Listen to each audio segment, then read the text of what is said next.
我很傷心，從今以後不能夠見到你，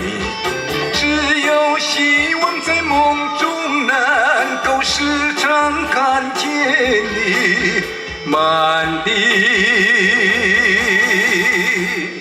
高齡86歲歌壇中親像謝雷等台語實力派歌手，搭配豪華舞群輪番上台表演，透過有線電視112台現場直播，將人山人海表演圓滿記錄。這場晚宴正是台江布袋吹寮大天府為了犒賞新婚，21號暗時由富力電視台招牌主持人李安忠精心規劃，讓大家信眾看甲入迷。咱台江王爺，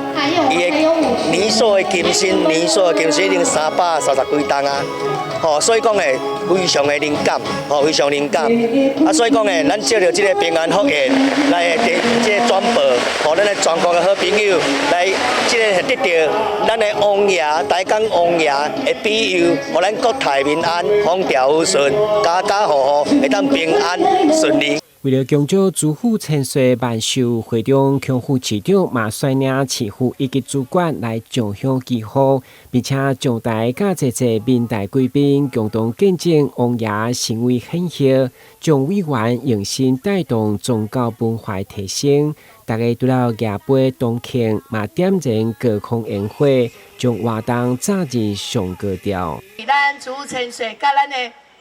超國在主義，甲咱蔣委員，大家努力。咱會當看到今仔日，咱的台江王爺主婦千歲，咱規個無共款，尤其咱連續辦着咱的文化季。咱18號舉辦着這個明皇這表演出的，今仔日更加成功，有大家這種有功、種信眾，大家來參與，所以會使講非常的熱鬧。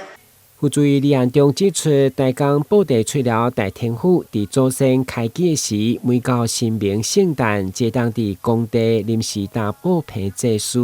1969年才協力完成具有大天府神廟，直到現在成為庇佑。今年因佇7月18到21順利舉行文化節系列慶典。最後一天平安席開將近300桌，為慶典畫下完美句點。台南新聞軍籍採訪報道。